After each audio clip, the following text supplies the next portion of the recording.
Der Wind, der über die weiten, flachen Ebenen Osteuropas fegt, trägt eine bedrückende, eiserne Stille in sich. Es ist nicht die Stille des Friedens, sondern die Stille der absoluten Unterwerfung. Die Wiesen, auf denen einst polnische Husaren mit donnernden Hufen ritten, sind nun zerschnitten von den endlosen, tiefen Wagenspuren der osmanischen Artillerie. Hoch oben auf den Zinnen der Festung Kamienice Podolskie, jener gewaltigen Steinburg, die von den christlichen Herrschern Europas jahrhundertelang ehrfürchtig das Tor zur Christenheit genannt wurde, weht nun der Halbmond im kalten Herbstwind. Der Boden bebt unter den synchronen Tritten der Janitscharen, einer Armee, die nicht mehr aus meuternden Randalierern besteht, sondern zu einer eiskalten, perfekt geölten Tötungsmaschine umgeschmiedet wurde. Die Welt hält den Atem an. Das Osmanische Reich, das noch vor wenigen Jahrzehnten im Chaos des eigenen Blutes zu ertrinken drohte, hat sich erhoben. Es streckt seine eisernen Finger weiter nach Norden aus als jemals zuvor in der Geschichte und greift nach der Kehle Europas. Willkommen bei Chronifekt. Hier erzählen wir Geschichte ruhig, sachlich und im Zusammenhang. Um den letzten, gewaltigen Expansionsschub des Osmanischen Reiches in den 1670er Jahren zu verstehen, müssen wir unseren Blick weit nach Norden richten, in eine Region, die geografisch und demografisch zu den komplexesten und explosivsten Gebieten Europas zählt, die Ukraine und Podolien. Diese weiten, fruchtbaren Steppenlandschaften nördlich des Schwarzen Meeres sind kein leeres Land. Sie sind ein demografischer Hexenkessel. Die Region wird von den Kosaken dominiert, halbnomadischen, kriegerischen Reiterverbänden, die eine hochgradig militarisierte, raue Gesellschaft fernab der aristokratischen Höfe gebildet haben. Die Kosaken sind kein einheitliches Volk, sie sind zersplittert in Fraktionen, die sich ständig neu ausrichten. Geografisch bildet diese Steppe die absolute Pufferzone zwischen drei gewaltigen imperialen Mächten. Im Westen liegt das Königreich Polen-Litauen, ein einst mächtiger, riesiger Staat, der jedoch in dieser Zeit durch innere Adelsrevolten, eine unfähige Krone und brutale Kriege schwer angeschlagen ist. Im Osten erhebt sich langsam und unaufhaltsam das russische Zarenreich, hungrig nach Land und einem Zugang zum Schwarzen Meer. Und im Süden lauert das Osmanische Reich mit seinem wichtigsten und militärisch schlagkräftigsten Vasallen, dem Khanat der Krim-Tataren. Diese tatarische Reiterarmee nutzt die flache Geografie der Steppe für blitzschnelle, verheerende Sklavenjagden tief in die Gebiete Polens und Russlands hinein, eine Demografie der Angst aufrechterhaltend, die Istanbuls Einfluss weit über seine direkten Grenzen hinaus festigt.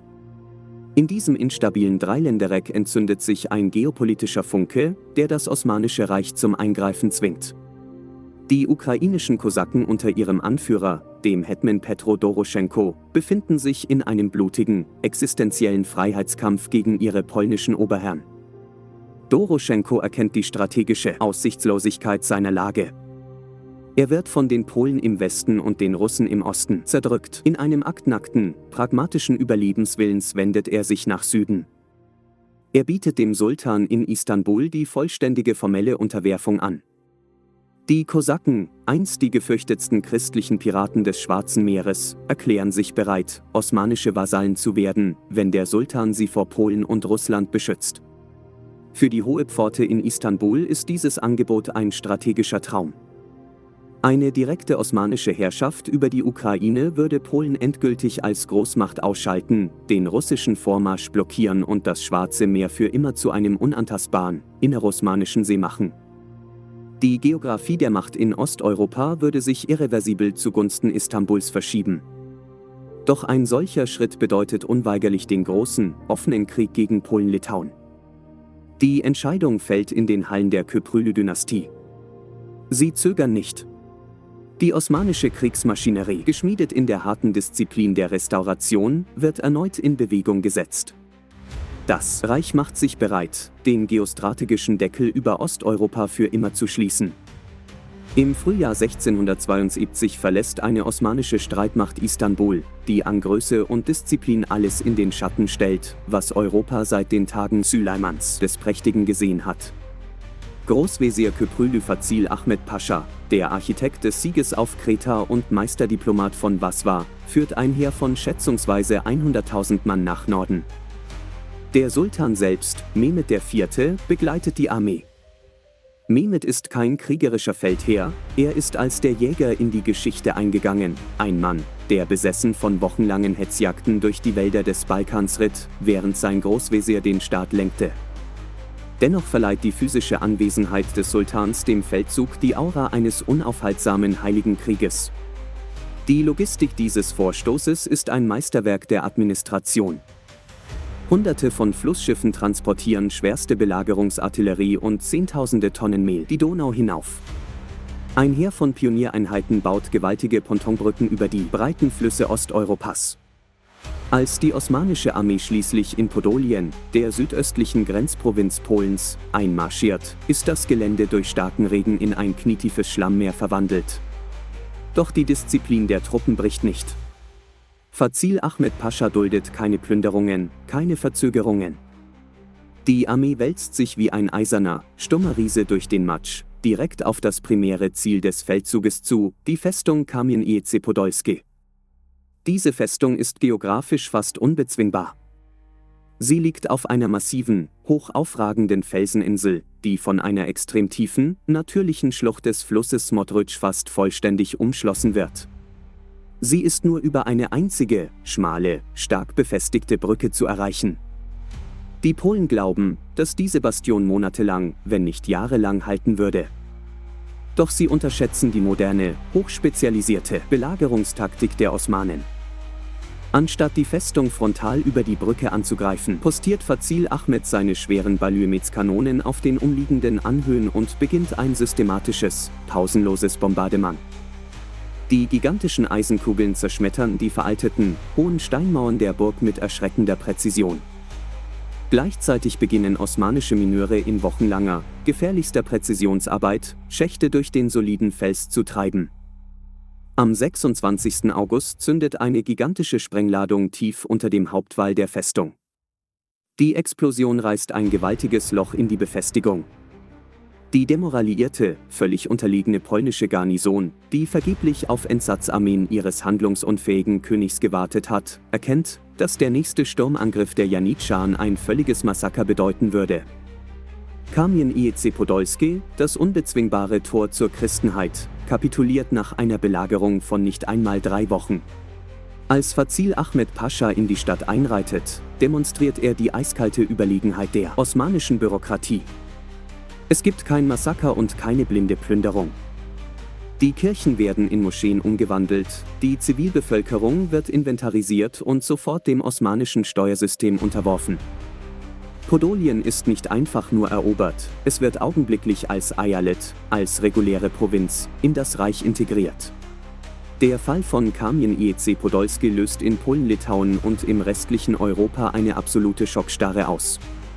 Die polnische Adelsrepublik, politisch gelähmt durch das Liberum-Veto, eine Regelung, die es jedem einzelnen Adligen erlaubte, Parlamentsentscheidungen durch sein Veto zu blockieren, ist nicht in der Lage, schnell eine schlagkräftige Armee aufzustellen. Der polnische König Michael Korybut-Wisniewicki ist gezwungen, die Demütigung zu akzeptieren. Im Oktober 1672 wird in der Stadt Bugzacz ein Friedensvertrag unterzeichnet, der den absoluten, historischen Tiefpunkt der polnischen Geschichte und gleichzeitig den maximalen Zenit der osmanischen Expansion markiert. Im Vertrag von Bugzacz tritt Polen die gesamte Provinz Podolien mit der Festung Kamienice direkt und dauerhaft an das Osmanische Reich ab. Schlimmer noch, Polen erkennt die osmanische Herrschaft über die ukrainischen Kosaken an und verzichtet auf die rechtsufrige Ukraine. Der ultimative Affront für das einst stolze Polen ist jedoch die finanzielle Klausel. Polen-Litauen, eine christliche Großmacht, verpflichtet sich, einen jährlichen Tribut von 22.000 Golddukaten an den Sultan in Istanbul zu zahlen. Polen wird damit de facto, wenn auch nur für kurze Zeit, zu einem tributpflichtigen Vasallenstaat des Osmanischen Reiches degradiert. Mit der Unterzeichnung dieses Vertrages hat das Osmanische Reich seine historisch größte geografische Ausdehnung erreicht. Wenn wir in diesem Moment auf die Landkarte Europas, Asiens und Afrikas blicken, sehen wir ein Gebilde von unvorstellbarer, fast unwirklicher Größe. Das Reich spannt sich nun in einem gigantischen Bogen von den Wüsten Algeriens im Westen bis zum Persischen Golf im Osten, von den heißen Küsten des Jemen und Eritreas am Roten Meer im tiefen Süden, hinauf durch den Balkan, das Schwarze Meer umspannend, bis in die eisigen, flachen Steppen Podoliens und der Ukraine, nur wenige Tagesreisen von Warschau und Kiew entfernt. Es ist ein Raum, der Hunderte von Sprachen, Ethnien und Religionen umfasst, alle zusammengehalten durch die Disziplin der Köprülü-Wesire und die absolute Androhung militärischer Gewalt. Der Sultan kehrt im Triumph nach Istanbul zurück. Die Hauptstadt feiert ihren Monarchen. Die Moscheen leuchten im Glanz der erbeuteten polnischen Schätze. Fazil Ahmed Pascha, der Architekt dieses gigantischen Reiches, hat das Werk seines Vaters vollendet. Das Osmanische Reich ist nicht nur aus dem Abgrund auferstanden, es hat sich über die gesamte bekannte Welt ausgebreitet. Es gibt scheinbar keinen Feind mehr, der dieser perfekten Kombination aus skrupelloser Verwaltung und überwältigender militärischer Wucht standhalten könnte. Doch die geopolitische Realität lässt keine dauerhafte Stille zu. Ein Vertrag, der einem stolzen Volk eine solch extreme Schande aufzwingt, ist das perfekte Rezept für einen gnadenlosen Revanchekrieg. Der polnische Adel, der Sejm, weigert sich rundweg, den Vertrag von Bugczacz zu ratifizieren. Sie betrachten den Tribut als unerträgliche Ehrlosigkeit.